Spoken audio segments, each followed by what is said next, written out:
Hi, everyone. Good evening. Wonderful, wonderful to be with you all here.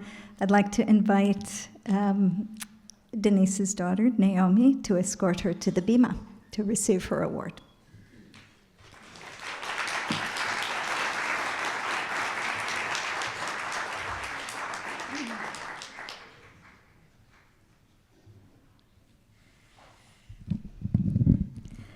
So, you can come on.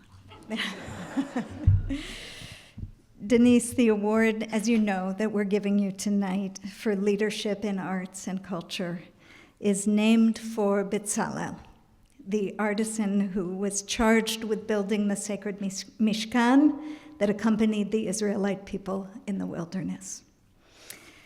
Here is some of what we know about Betzalel: that he was gifted, endowed with divine spirit,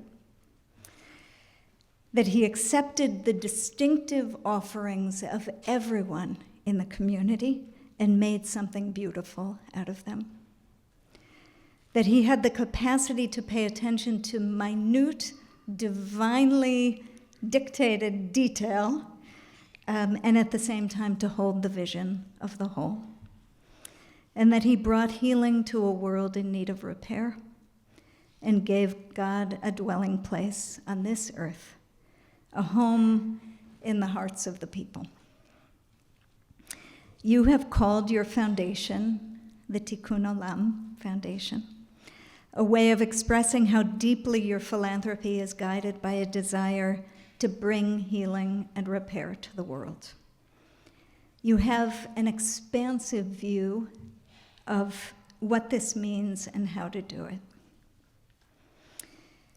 One of the things that moves me most is the way you gravitate toward giving to the unseen, unglamorous needs of organizations. The synagogue in need of an elevator, the building in need of a new roof, the cemetery workers in need of relief during the pandemic. This is Tikkun Olam in both a deeply practical and a deeply principled sense. Practical because you understand what it takes for an organization to run responsibly and well. And principled because you understand what's at stake in those hidden needs: accessibility, safety, shelter, appreciation for those whose work often goes unacknowledged. Again and again, you quietly ask, what is in need of fixing and how can I help? As our theme for the evening evokes, tikkun can mean not only repair, but braiding hair, braiding challah, braiding hope. Braiding is such a loving and tender image, and an image, I think, of patience and of care.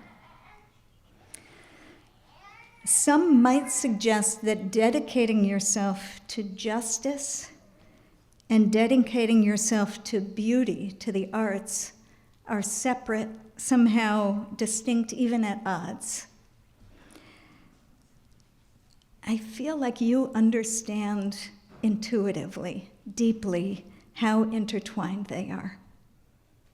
Artistic expression, music, song can open our hearts and awaken our souls in ways that intellectual study alone cannot.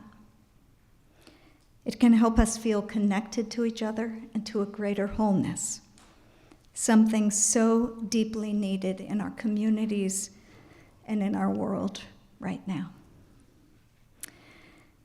Elie Wiesel spoke about this eloquently through the following teaching from Rabbi Nachman of Bratslav.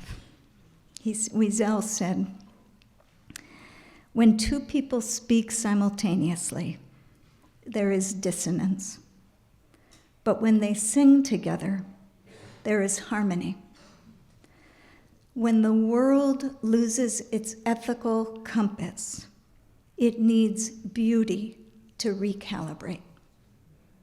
When words fail, what is left to us but to sing?